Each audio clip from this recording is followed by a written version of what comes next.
Namaskar, I am Dr. Sonali Naik. Today we are going to read the fifth chapter from Gajanan Vijay Granth. Before that, let us do a meditation. Sit quietly, close your eyes, take a deep breath.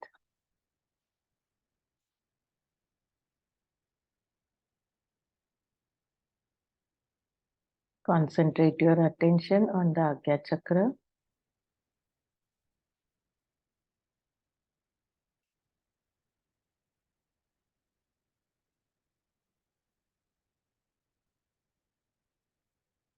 See in your mind's eye, you are sitting on a beach.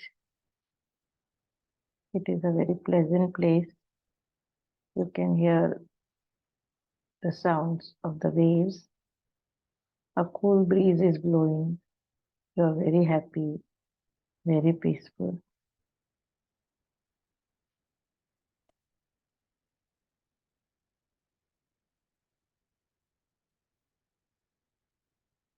You are meditating upon Lord Rama. Lord Rama is standing in front of you. Seeing him, you are filled with happiness and peace. You bow to him. He blesses you with health and happiness.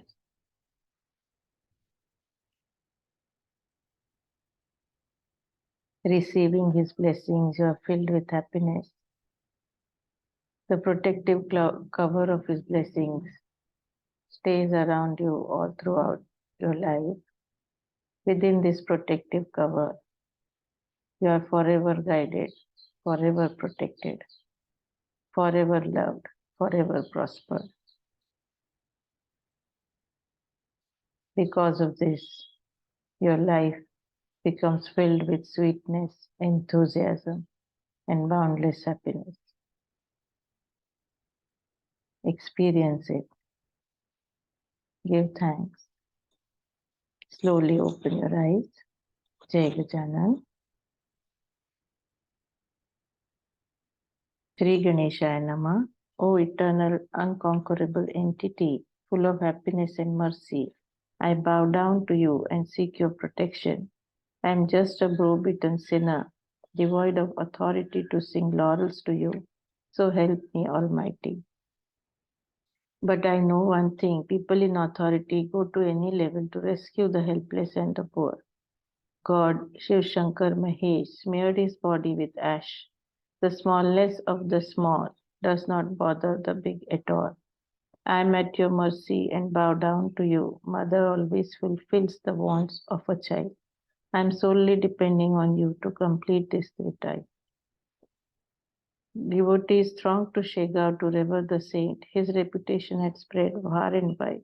He wanted to keep away from it all and walked away to the woods without leaving any clue about his whereabouts. One day he walked away to an ancient temple of Shiva, an age-old structure in the forest near Pimpalgaon, by the side of a stream, and sat steady in the hall in Padmasan pose, away from the worldly din. A group of cowards brought their cattle for their routine gulp of water. They entered the temple when the cows were sloping, and next to God Shiva they saw the saint sitting. All these years they saw none sitting there. His eyes were closed. He was in the Padmasan pose.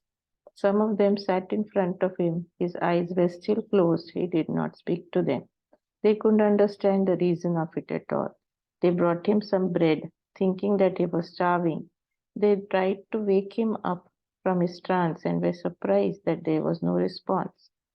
They touched his body, it was warm, he was alive, no cause for alarm. Some thought him to be a phantom, but how can that be in a holy temple? Maybe he is God himself, they further thought, and considered themselves a fortunate lot. They worshipped him with water and flowers, washed his feet, offered onion and bread. They sat around him and sang prayers. Then they remembered that it was time to go back. The elders will worry over the delay and come searching for the children. The cows will start lowing for the mother cow's return. They went home and told their parents. about the strange appearance of a pious saint at the old temple of Shiva, which changed the status for a while. People of the village went there early next day. The saint was still there in his trance in the same position as he was. Food offered earlier was still lying there. Some thought he was a yogi, others called him an incarnation of God. On one point they agreed that the saint was in trance. They remembered Saint Jalandhar, who stayed in a trance for 12 years.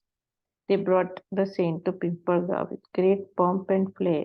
On a special palanquin, they took him there. They scattered vermilion powder and various flowers on him. On the way to Pimpalgaon, a special seat was arranged for him in the temple of Hanuman. Since he did not come out of trance, the villagers decided to fast until he returned to awareness. The saint immediately opened his eyes and came out of his stupor. Jubilant villagers bowed down to him and got him food as an offering.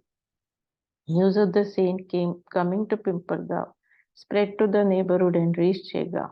In Tuesday's weekly market crowd, they talked of the saint and his whereabouts. Bankatlal and his wife rushed to Pimpalgaon. They requested the saint with folded hands to come back to Shega. How can a child be separated from his mother? Devotees are on a fast there to ensure that you come back earlier. I'll end my life now if you don't come back with me here. Hearing this, Saint boarded the cart which Bankatlal had brought. People remembered the story of Akrur taking back Lord Krishna from the town of Gokul. Bankatlal said, the saint is not going far away. He will be in Shegao, just a few miles away. The saint would go to them if he decided to do so. Bankatlal, being a money lender, people owed him money and did not dare to say no.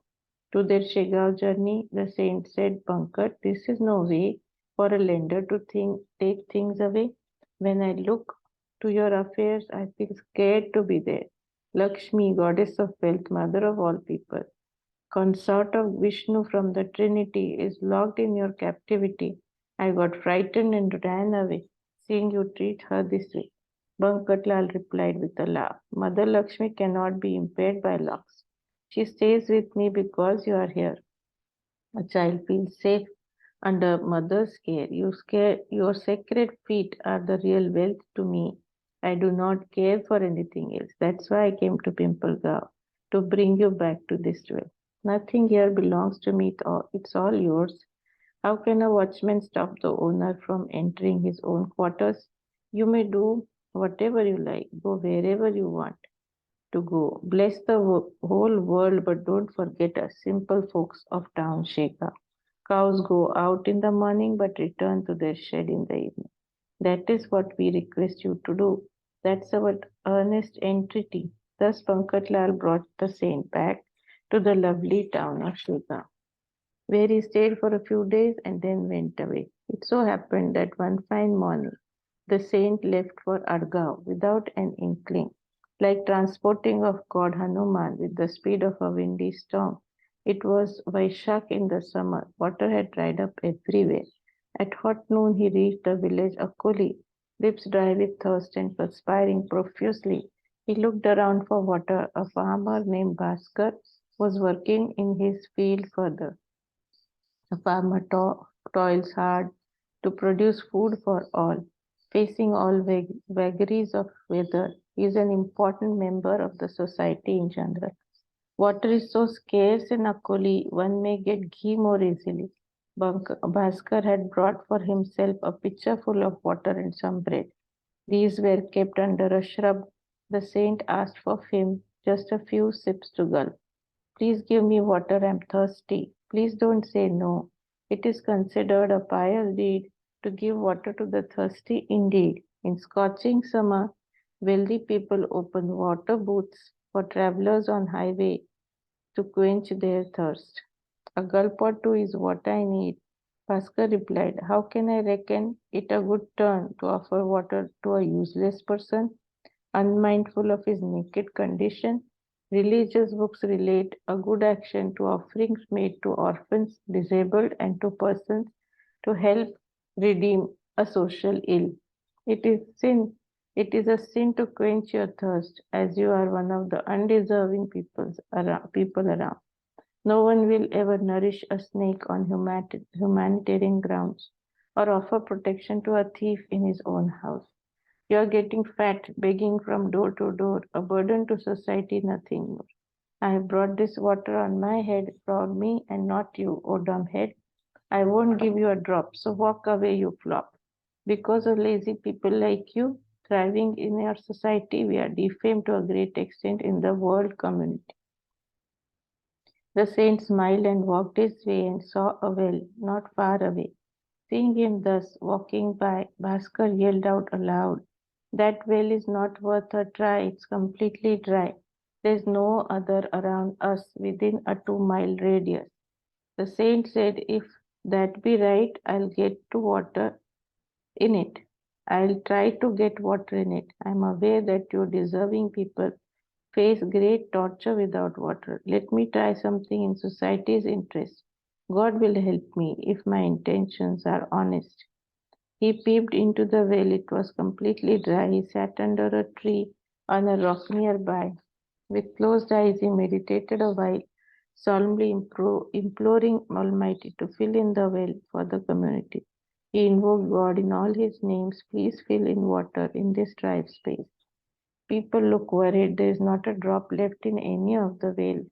All human efforts have failed. Please come to their rescue. Impossible things you can do. You saved cats from a burning furnace and emerged from a pillar at Prahlad's request.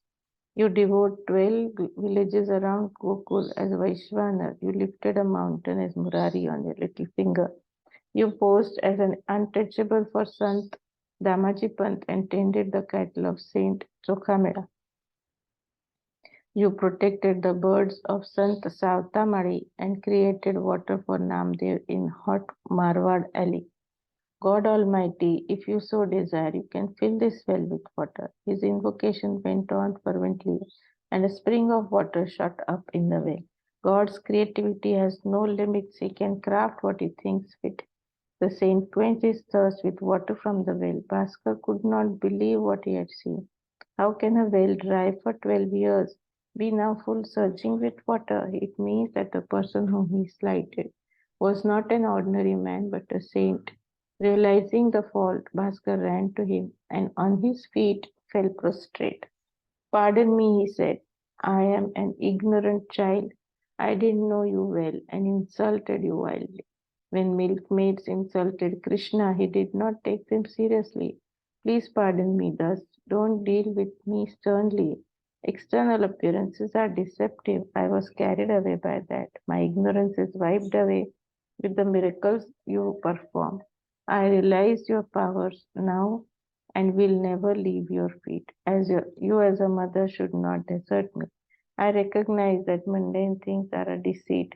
Don't lament," said the seer. "I created water here to avoid you bringing it from places not near. Don't give up your pursuits. This water is for you. Cultivate rich fields. And as you used to do, don't tempt me, O saint," said Bhaskar in humiliation. "I was like a dry well, and you have filled it with comprehension. This is a fine spring of faith. With this water I'll grow a garden full of deep devotion. O saint, bless me so. I will plant trees of good moral education, flowers and plants of determined action. I will do away with transitory attachment, enticing me in worldly temptation." Look at the transformation that came about in Bhaskar's action with the brief association of saintly incarnation. Sant Tukaram, in his dissertation, writes of the effects of a saint's darshan. It's worthwhile reading that script for your own benefit. News of a dry well filling with water spread to the village like wildfire. People rushed to the saint to see him first and went to the well to quench their thirst. Like flies dashing to the honey jar or ants to a lump of sugar, the water was cool, tasty, and clear, sweeter than the heavenly nectar. They all cheered the saint again and again. Instead of going to Adgaon, he returned to Shegaon with Bhaskar.